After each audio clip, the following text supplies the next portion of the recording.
mamake marehemu Evans Kiratu. Evans Kiratu aliaga akiwa na miaka 21. Alikuwa mtoto wangu akifungua mimba. Alikuwa kwa ile maandamano yenye ilikuwa ya last year 2024, na ambapo alipatana na hiyo mkasa ya kugongwa na teargas kwa sehemu yake asili, na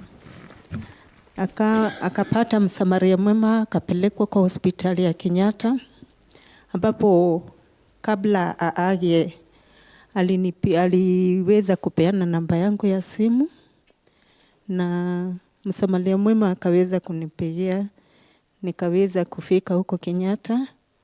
Lakini kabla nifike hiyo hospitali, Evans akakuwa ameaga. Sasa ni jambo ambalo limekuwa likiniuma, ni jambo ambalo ni chungu. Nimekuwa nikienda kotini tangu February, sijapata haki. Nimekuwa nikiilishwa tarehe, napewa tarehe, naenda nailishwa tena. Kwa hivyo tangu wakati huo, ni mwaka unaisha, sijapata haki ya mtoto wangu Evans. Na imekuwa ni wakati mgumu sana. Sijaweza kukabiliana na hili jambo, na ninaomba kupata haki ya mtoto wangu Evans. Asante. Labda wakati ambapo ulihitaji haki ifanyike, ni responses za aina gani ambazo umekuwa ukipata hadi sasa? Hadi wakati ambapo umekuwa ukidai haki ya mwanao, ni majibu aina gani ambao umekuwa ukipata? Sijapata majibu yoyote. Juu nikienda kotini wanailisha kesi. Lakini koti saifanya kazi mara moja tu. Ambapo saidi mmoja alitoa usaidi. Hapo ndio jaji mwenye alikuwa kaanza kuulizia zile picha IPOA walichukua kutoka kwa mahali Evans alikuwa. Lakini sasa imekwama hapo, sijapata haki tena. Imekuwa nikipewa tu tarehe. Swali la mwisho, kupitia kifo cha mwanao, labda lawama zote ama kidole cha lawama unakinyoshea nani? Lawama nainyoshea serikali, sababu hakuwa na umati wa watu. Aligongwa na teargas canister, na ndio lawama nayoekea kwa serikali. Naam. Maswali tutayachukua, na pia kuhusiana na yule ambaye ni mama Evans. Swali moja tu, tafadhali dada, uulize swali iwapo una swali kwa spokesperson wa NPS. Thank you so much. My name is Beth from Nyandarua. I would just like to narrow down this point to a place where we are lacking professionalism. Yes.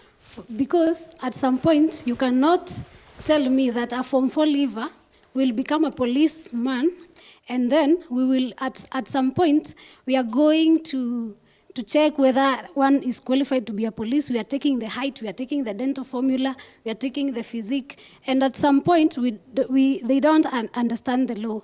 So can we say we are lacking professionalism? Because at some point we don't expect not to pick professionalism at the entry level and then expect professionalism at the streets. So can you kindly tell us if they are educated, or just they are just given poor or just their poor training, because we don't understand. And we have a lot of questions, because these are our parents, and our parents are watching, knowing that I'm in Nairobi and tomorrow they cannot catch me and tell me don't go to the streets, because I understand their pain. I have been there. Thank you so much. Swali la mwisho labda. I'm Daniel from Nyandarua County. Okay, having listened both sides of Boniface Kariuki, who died the other day, and of our mother here, with my mother here, the two cases are very different in this way. Okay, niseme kwa Kiswahili tu ya kwamba evidence, what is that thing is called evidence? Okay, mama akasema ya kwamba IPOA imeishi tu kumuitisha evidence. Tungetaka tu tuelimishwe ya kwamba ni nini hiyo inaitangwa evidence, because you can't tell me that at a point ati kuna mtu amekaa tu akiwa amegoja at the crisis to happen here, in order to take what have happened, in order to take it as an evidence. True or false? So they should tell us what is that thing is called evidence for that man to get the justice or that boy. Thank you. Naam. Upande wako wa kulia mpatie ndugu yangu pale upande wako wa kulia. Thank you very much. As I had said earlier, I'm Dennis Maina. What I want to ask our officer is justice offered in this country, or we just manage optics? Because the president stated clearly one day that those who had been abducted, they were released. Those whose children died in the protests, they have been returned home, or they have been compensated. And I also want to ask you, tomorrow I'll be going to the streets. You've said you will come to protect us. Is that right? We will find tear gas canisters. Will they be coming to protect our peaceful demonstration, or will they be coming to disrupt us and cause chaos? We also know that the peaceful picketing is being intervened by state-sponsored goons. And we heard the former governor of Nairobi saying that one day they went and bought second-hand cars. They came and banned them so that the police can deploy a lot of force to people. How will we deal with that? Because we have gone, because I am complaining there is excessive use of force by the police. Yet the state is sending goons to come and disrupt the protests so that you can use a lot of force on me. How will I be safe under the police who are coming to protect me tomorrow? Sawa sawa, swali hapo la mwisho natumai unaweza kunote down bwana NPS. Tafadhali tumpe huyo kaka aweze kuzungumza. Swali la mwisho alafu kisha tutarejea kwake kisha tuje kwenu. Thank you so much for this opportunity. My name is Onjala Silas. I'm an intern doctor and a mentor, and I come from Trans Nzoia County in Kitale. Indeed, when the police spokesperson entered this room, the first thing I wanted to do was like to throw something at him, because we all know that wrath. We have it inside of our hearts. And from the explanations that he's giving, something is not giving. Something is not adding up. It seems we have gaps somewhere. There is something we are not understanding. If we are asking for protected areas, we are not given something stern or something to like tell us you should not step here. It's like you're offering relative statements.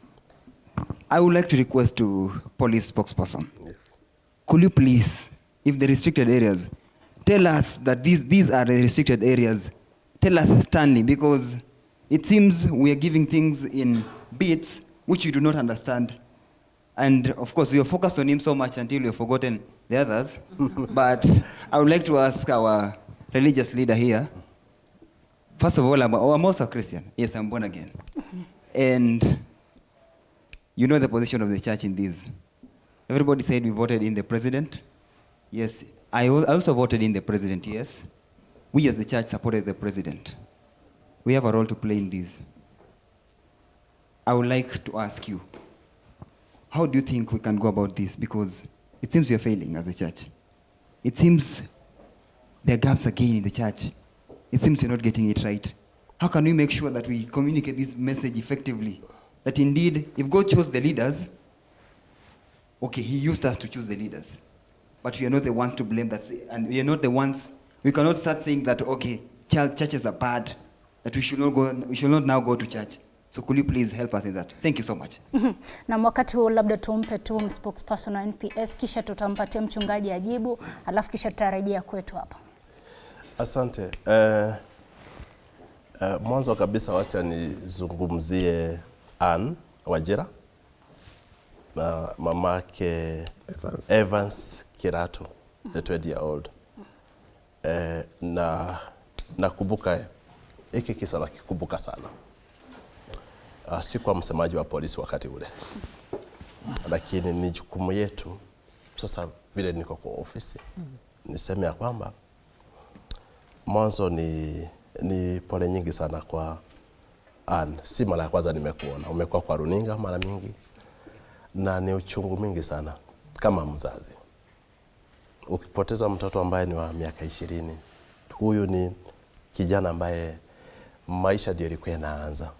Mimi mwenyewe niko na kijana ambaye ako na miaka 20. Na najaribu kurelate. Na muona ile ni kijana yangu tu pia. Kwa hivyo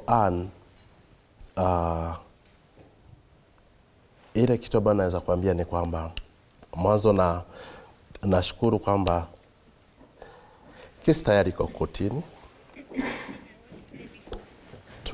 Tuko na wakili hapa. Kuna zile tunasema zile system ambazo zinatumika, maneno ya ushahidi. Na nataka niunganishe hiyo swali na Daniel from Nyandarua. Daniel, it's also about evidence. Yeah. Wakili atazungumza, najua nitarusha kwa wakili kidogo. Manake kwa justice system yetu tunajua kwamba hata leo hii tukipata mtu ameua, na kila mtu ameua, kama civil citizens, hatutasema kwamba basi kama yeye ameua alafu wacha naye tufanye nini? Auawe. Saa hiyo tu tunasema nini? Mob injustice, sio? Threshold ama ile mambo ambayo inatumika ndio tufikie kile kiwango ya kwamba mtu anahukumiwa. Ushahidi, you talked about evidence, ni process. Na sisi kama nchi, kama civilized citizens, civilized people, lazima tukubali ya kwamba tufuate zile kanuni. Manake tukisema moja kwa moja ni tunasema tit for tat. Umeua na wewe tunakumaliza hapo. Si kweli? Na ishafanyika. Saa zingine nafanyika, sio? Na inaonyesha saa zingine kwamba watu saa zingine wamechoka, watu kunakuwa na mambo kama zile. Lakini namna evidence inakuwa corrected, namna haya mambo yote inafuatilia kuanzia kushikwa kwa mtu, prosecution process, kupelekwa mbele ya hakimu, wakili pia. Nimpatie mfano hata murder suspect. Anaitwa murder suspect. Leo hii hawezi akapelekwa kwa hiyo process ya kuhukumiwa ama hiyo process ya kotini bila kwanza kutafutiwa wakili. Tunasikizana hapo, sio? Yeye mwenyewe mpaka atafutiwa wakili. Na yeye mwenyewe anatafutiwa wakili, na hiyo ni lazima kisheria, ni yule ambaye tunajua kwamba mfano ameua. Kwa hivyo haya mambo ni mambo ambayo kidogo lazima tukubali kwamba system zetu ziko namna hiyo, na si Kenya peke yake. Yetu ni tunasema English law ile ambayo tunafuata. Hiyo nafikiri pia Daniel alikuwa ameuliza kuhusu maneno ya evidence. Nafikiri nitajie Beth kwa haraka, naona bado kuna panelists wengine. Beth anauliza professionalism wakati wa recruitment ya polisi ama hata jeshi. Ili jambo, this question I can only answer it this way, that us as the police service, it's not just the police service that sits and decides that these are the qualifications that we are going to check. We are also oversighted. We have others that are watching over us.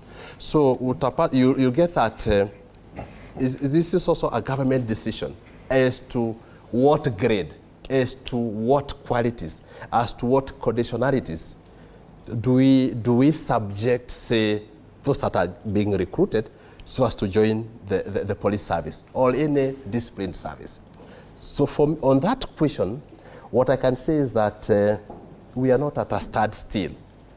Personally, and I'm going to tell you this evening, that even the entry level, especially in a society that it's evolving, a society that is growing rapidly, the entry level for me, and I know a lot of you will agree, that the D+ is not good enough. Right? So we cannot be at a standstill. And if we want to professionalize our police service, because that is where we are headed to, we are not going to start at a D. Right? We also need to rise a bit higher. We need to have doctors, we need to have analysts, we need to have pathologists, working hand in hand with our police officers if we are to develop and to grow a service that is professional, a service that is for the people. But all these decisions come from the people themselves. We need to butt it. Eric, if you may just please, so that we can go sequentially, so that also just give me a minute. And I just wanted to help. Kano they do not appear as props around the spokesperson. I just wanted to help. Yeah, we will come to you. We'll come to you. Okay. Could I just go back to Wangeshi here because of interest, even though it's